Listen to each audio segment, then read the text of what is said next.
Carlos Bolsonaro publicou na madrugada de domingo no Instagram um desabafo sobre a saúde do pai Jair Bolsonaro, dizendo o seguinte, está aí a postagem: Bolsonaro aparecia no banheiro como se estivesse escovando o dente, algo assim, ou não se sentindo bem, não é? Mas no momento íntimo, um flagrante registrado por ele. E o post traz a seguinte declaração: o médico do meu pai foi chamado hoje, domingo, 11 de janeiro de 26, à prisão, após sermos informados de que suas crises persistentes de soluços evoluíram para um quadro de azia constante, o que o impede de se alimentar adequadamente e de dormir. É perceptível ainda o grave abalo psicológico que sofre, agravado pelo fato de permanecer sozinho na solitária, esse é o nome, né? Neste fim de semana, a defesa de Jair Bolsonaro protocolou mais um pedido de prisão domiciliar, humanitária, junto ao Supremo Tribunal Federal, que até o presente momento, lamentavelmente, não foi apreciado.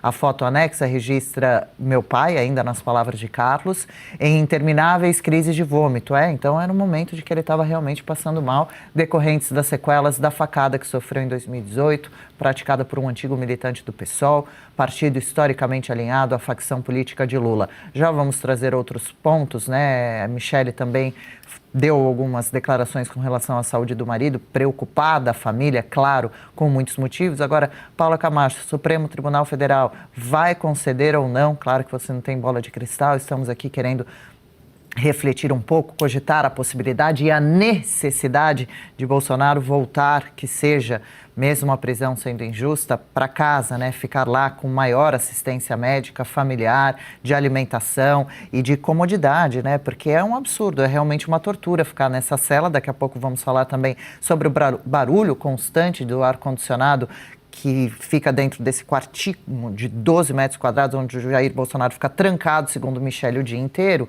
E dizem que não tem solução tão breve para esperar, vão ver. Bolsonaro também andou pedindo assistência religiosa e também livros para ler, né, Paula?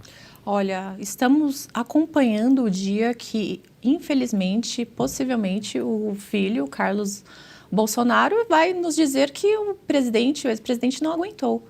Porque todo dia nós estamos vindo aqui falar que teve um novo problema de saúde. Todo dia nós temos que vir falar que é urgente ele ir para casa, ser cuidado em casa, sair dessa solitária, segundo o Carlos Bolsonaro. Veja, enquanto nós temos algumas figuras muito ricas e agora muito famosas em casa, tomando vinho caro, depois de ter ali possivelmente fraudado bilhões de reais, depois do mandante do assassinato da Marielle, está recebendo o seu personal trainer em casa. E agora também temos o ex-governador do Rio de Janeiro em casa também, dando dicas de filmes e séries na sua piscina, em frente ao mar, quando foi também condenado inicialmente a mais de 400 anos de cadeia. Todas essas figuras em casa, confortavelmente, tiveram esse benefício. E agora, o presidente Bolsonaro, dia após dia, com um novo problema de saúde, ou então agravando aqueles. Gente, como assim uma pessoa na idade dele, com seus problemas de saúde, aparece machucado? Completamente machucado, e não dão assistência médica imediata, esperam mais de 24 horas para permitir que ele fosse ao hospital. Isso é inaceitável. Nenhum traficante, nenhum corrupto, essas pessoas, mandante de assassinato, tiveram esse tipo de tratamento. Por que um ex-presidente da República, nessas condições, é mantido numa solitária dessa forma? Simplesmente é inaceitável. Eu espero que isso nunca aconteça, mas infelizmente parece que esse dia está chegando, viu, Adri? Aqui no chat, Paula, tudo escancarado, já vou passar para a Julie também, só trazer a declaração de Michele desse fim de semana também, tudo escancarado e ninguém consegue fazer nada. Estou orando por ele todos os dias, isso é muito cruel. Que São Miguel Arcanjo proteja Bolsonaro de todos os males. Brasil já morreu, sem leis, Constituição ou moral. Lembrando também que na semana passada a gente trouxe que Michele disse que Bolsonaro já chegou a pedir para Deus levá-lo, porque não aguenta mais conviver com tanta dor, com tanto sofrimento.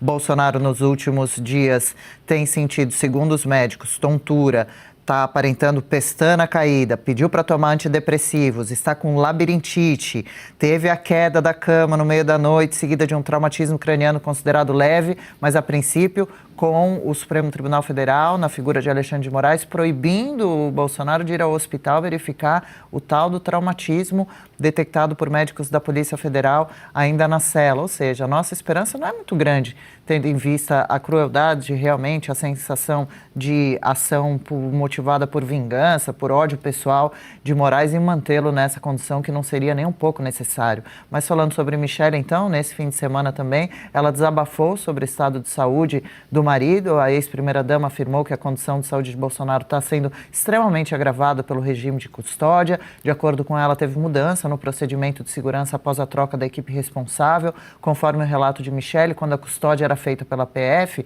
a porta da cela permanecia, aberta. Já com a Polícia Penal Federal, o quarto passou a ficar trancado. Diante disso, a Michelle Bolsonaro demonstrou preocupação com uma nova possibilidade de queda de Bolsonaro, sem que agentes percebam imediatamente que pode vir a ser bem grave, tendo em vista todas as comorbidades, estado de saúde atual de Jair Bolsonaro. Michelle também declarou que as autoridades já foram informadas, abro aspas para ela por aqui, sobre os riscos reais de morte que ele corre ao permanecer 24 horas trancado em um quarto, apresentando tontura em decorrência também de efeitos de medicações novas que vão sendo testadas, que são difíceis de ser ajustadas. Julie, aí a preocupação de Michelle com todo o sentido que faz também, não é à toa, e a iminência de algo muito grave acontecer.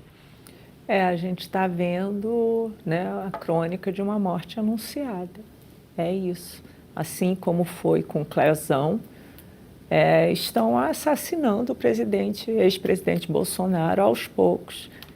Eu fico pensando o que iria interferir, por exemplo, as eleições se esse senhor fosse para casa. Absolutamente nada, Lula. Você já está tudo aparelhado. Ele não vai concorrer mais, ele não tem mais condições físicas de concorrer.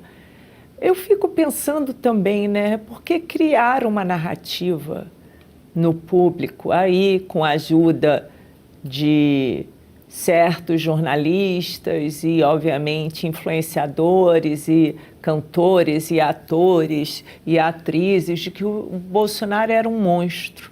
Aí a gente pensa, enquanto ele era presidente, quem que ele perseguiu? Quantos jornalistas foram exilados na época do Bolsonaro? Quantos influenciadores tiveram a sua vida vasculhada e o YouTube derrubado? Nenhum. Absolutamente nenhum. E agora, nesse desgoverno, Então, assim, de fato, é uma coisa que é estarrecedora. Qual é o problema dele cumprir a prisão em casa? Não vai interferir em nada o plano diabólico, dessa turma. Eu, sinceramente, eu tenho muita pena dele, muita pena da família dele, criar um monstro baseado em narrativas. Diga um homossexual que o Bolsonaro perseguiu. O melhor amigo da Michelle é gay, gente. Vive na casa, viaja com eles para cima e para baixo. São tudo falácias. Eu tenho muitos amigos gays que são de direita. Alguns deles já tiveram com o Bolsonaro, já jantaram com o Bolsonaro. Bolsonaro é um querido com eles, não sabe? Então, inventaram essa narrativa doida. Eu gostaria de saber também quantas estatais quebraram enquanto Paulo Guedes estava tomando conta da economia. Pois é, e agora? Paulo Guedes entregou os Correios no lucro. Então fica uma coisa, sabe? Aí Wagner Moura, parabéns pelo seu filme, parabéns pelo seu Globo de Ouro. Aí vira e fala, não, porque tivemos a ditadura de 18 a 22. Que ditadura, moço? A única coisa que ele fez foi cortar o dinheiro para a mesma galera que já era rica, para vocês. É uma loucura isso. Essa turma, no fim das contas, olha só para o próximo umbigo. É isso. Crônica de uma morte anunciada por pura maldade, por pura sadismo daquele careca desgraçado. Pois é, realmente bastante grave a situação. Um grupo de ao menos 20 senadores enviou um abaixo-assinado ao ministro Alexandre de Moraes para que permita ao ex-presidente prisão domiciliar humanitária. Os parlamentares argumentam, isso tudo que a gente está falando por aqui, não, que há, no caso dele, uma condição física grave, complexa e que se está agravando. E, além de física, colocaria também agora uma questão psicológica, que Bolsonaro foi empurrado, né, para toda uma questão de pânico, depressão, ansiedade. Não à toa, né? Não dá para imaginar o que é viver esse calvário que o Bolsonaro está vivendo. E aí, Paula Camacho, Júlio, para a gente encerrar esse tema e a gente poder falar um pouquinho sobre mudanças no governo Lula, sobre as interferências de Joesley Batista em assuntos de relações internacionais, sobre esse prêmio de Wagner Moura, o discurso dele falando sobre a ditadura estar sempre, ser um flanco aberto, eterno aqui no Brasil. Bom, senadores fizeram esse pedido, mas o petista Pedro Rousseff, sobrinho da ex-presidente Dilma, protocolou no Supremo uma manifestação para contestar esse pedido de prisão domiciliar humanitária, né, Julie? Apresentado pelos senadores em favor do ex-presidente.